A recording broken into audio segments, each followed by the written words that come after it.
we go. Wow. Wow. Wow. What a day. What a day.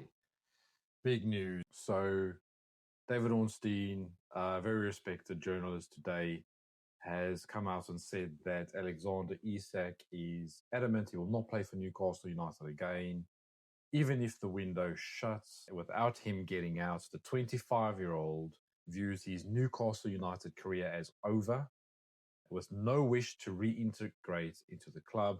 The club still say that the player is not for sale, but are exploring the market amid Liverpool interest, and the striker still wants to go to Liverpool. So there's been a bunch of news that we need to get through here today. There's been absolute nonsense. One of the things I think we need to remember here is that there's not been a video, a genuine non-AI generated video of Alexander Isak sitting in front of the camera. All of these words are not from the horse's mouth.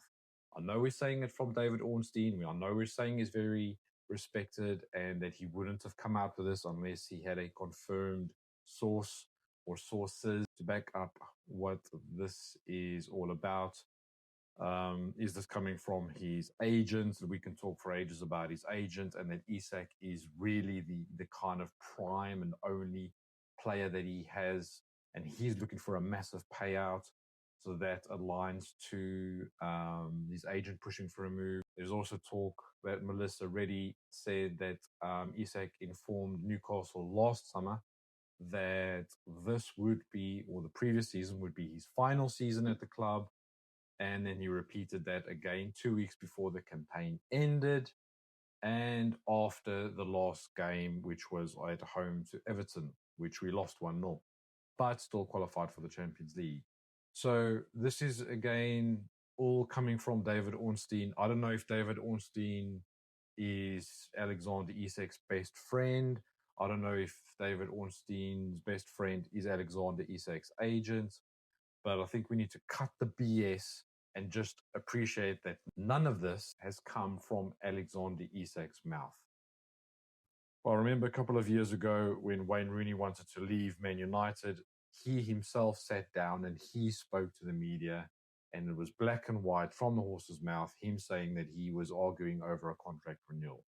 This is completely different. This is coming from journalists saying that Alexander Isak has said X, Y, Z. So before everyone starts burning shirts, which is already starting to happen, we need to just take a chill pill and think about this for a second. Now, if we are Alexander Isak, is this really what you want to be happening? Do you really think Newcastle are going to go, okay, Alex, fine, we'll let you go for, whatever, £110 million, which is what Liverpool have currently only bid? No, Newcastle are not going to do that. Do you honestly think Alexander Isak thinks by doing this, Newcastle are going to go, oh, okay, then, yeah, fine, we'll let you go for 110 million. No chance. Two things need to happen. Everyone has said this. We're saying this over and over and over again. Number one, I actually think most importantly, number one, we need a replacement. Newcastle need to get a replacement. Whether or not that's two strikers, whether or not that's a Premier striker, who is the striker? There is no one that can come in and be an Alexander Isak 2.0. We all thought it was going to be Ekitike. That didn't happen. So, number one, the most important thing for Alexander Isak to go is that we needed a replacement. We are miles away from getting a replacement. Alexander Isak knows this. We are not going to just pander to this. And again, we must state that if this is true, again, this is not coming from Alexander Isak's mouth. This is coming from a journalist. It's a perfect get out of jail card, because if Alexander Isak mends his bridges and go, well, it was taken out of context, I never said that. That was said by a journalist, but everyone always get that this was even said. So, yeah, that was number one. Number two, we need fair market value. Newcastle have been hamstruck by this terminology for the last 2 or 3 years. Ever since the Saudi takeover, we have been hamstrung by fair market value. We can't get a stadium name because of fair market value. We can't get Seller to give us fair market value on sponsorship for the shirts. We can't get a training ground sponsor because PIF and Newcastle are so compliant, and we're thankful. And I bet you there was a little clause in there which says, yeah, we'll let you buy Newcastle, but don't you go making any trouble, you. We have not had a fair market value bid for Alexander Isak. We value the player at £150 million. People always say players are worth only what somebody is prepared to pay. If Liverpool are not prepared to pay what Newcastle value Alexander Isak at, which is reportedly £150 million. But actually, hold on a second. Newcastle has said the player is not for sale. So where has Eddie Howe or any journalist come from Eddie Howe's mouth saying, yeah, we'll let him go for £150 million? This is absolute BS and bollocks. We as fans are thinking, well, if Declan Rice has gone for 100 million, Jack Grealish has gone for 100 million, Player X has gone for 90 million or 80 million, and you actually take that on par with how performance has been over the last 2 seasons, well, then it's probably fair to think that Alexander Isak is valued at £150 million. I personally think that that is a fair market value as well, but that was number 2. Number 2 is we need Liverpool to come and bid £150 million. Now, one of the things that's really bothering me about this whole saga is everyone looking at the here and now. So let's say, for example, Newcastle go and get 2 strikers. Let's just theoretically say we go and get 2 strikers. We get Johan Visa, we get Ollie Watkins from Aston Villa. Let's just say we get those 2 strikers. Fine. And let's say we sell Alexander Isak for £150 million. There's been 2 recent examples where club have had a player that wants to get out. Number 1, Gareth Bale at Tottenham Hotspur a couple of years ago. Number 2, Philippe Coutinho at Liverpool. When you look at Tottenham Hotspur, what did they do with the money they got for Gareth Bale? They signed Paulinho from Corinthians for 17 million, Christian Eriksen from Ajax 11 million, Roberto Soldado from Valencia 26 million, Nasser Chadli from FC20 for 7 million, Etienne Capoue from Toulouse, and Eric Lamela. So they went and bought 5 or 6 players. Everyone thought that this was insane. You cannot reintegrate 6 players into your team immediately. It normally takes a season. 1 or 2 are going to flop. The other 2 might do really well. I think looking at that list, it probably only say Christian Eriksen was the only player of value that really did well at Tottenham. Example number 2, Philippe Coutinho at Liverpool. What did Liverpool do with the money they got for Philippe Coutinho? It was outrageous, insane money, but it's what Liverpool valued the player at, and Barcelona coughed it up. So what did they do with the money? They got Shaqiri for 13 million, Naby Keita for 54, Alisson for 56 million, Fabinho for 40 million, and Virgil van Dijk for 75 million. Out of that list, you'd probably say Fabinho, Van Dijk, and Alisson. Fantastic business for the money they got in. There's a lot of focus at the moment on, oh, we won 150 million. If Isak goes, we won 150 million. Okay, great, fantastic. What are you going to do with that money? What are you going to do with that money?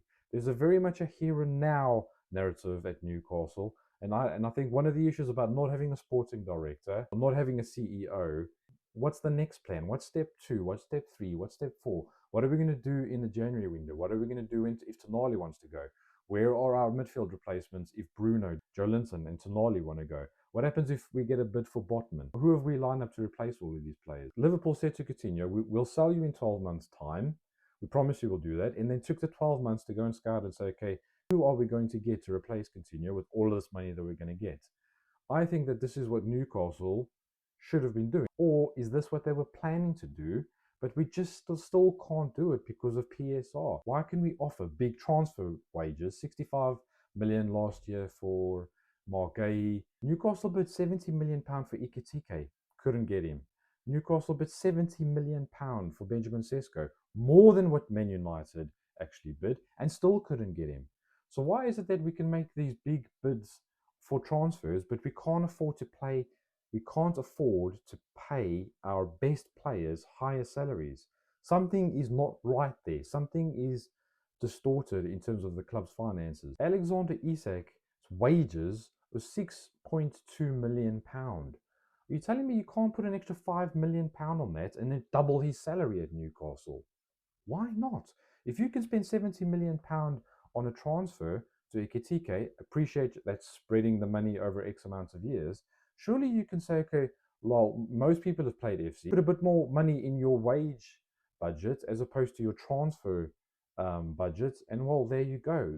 This is fundamentally, I think everyone at the moment is going harping and just jumping on Alexander Isak again for words that have not come out of his mouth. It's highly likely that he's leaked it to David Ornstein, who works at the Athletic.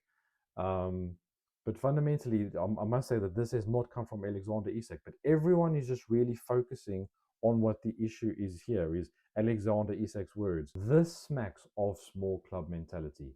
This would never have happened at Man United under Sir Alex. This wouldn't happen under Pep at Man City. I think we need to be calm, take a breath, and just realize, well, hold on, yeah.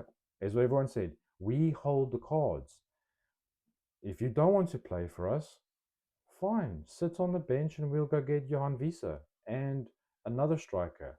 Just go sit in the sidelines or go back to Spain if you want to. But don't think for a second we are going to be paying your salary. If you're saying you're not going to play, we will not pay your salary. There's lots of issues going on about if somebody does it, if you don't pay a player's wages for X amount of months, they can then technically cancel their contract. That wouldn't be good for Newcastle. This is something that we need to manage. I don't think that this has been managed at all well by the club. I do feel for Eddie Howe, as I said in my previous video. The guy, what must he be thinking? He was phoned on his holiday to say, FYI, Mitchell's left. Oh, FYI, Isak's not coming with. Oh, FYI, he doesn't want to play against Celtic. He's then tried to change the narrative to say, okay, no, I've sent him home. He's not in the right headspace. Oh, he's got a little thigh injury. Are you joking? Honestly, whoever thought at the time that Isak had a thigh injury, you are living in cuckoo land. And let's just say the transfer window ends. I can guarantee you there's going to be thigh injuries, groin injuries, toenail injuries, whatever. The guy is he's absolutely down tooled. Now, the question I want to ask is, who saw this coming? Who saw this coming? If over the last 3 years from Alexander Isak, where have we seen this attitude of a player thinking that is bigger than the club? He's always said he loves the fans, he loves the place. Something is not right here. Something has happened for Alexander Isak to down tools. Whether it's him being advised poorly, whether it's broken promises from the club. But grow up, my friend. Football doesn't work on promises. Football works on contracts. That's how it works. That's the real world. He has no release clause in his contract.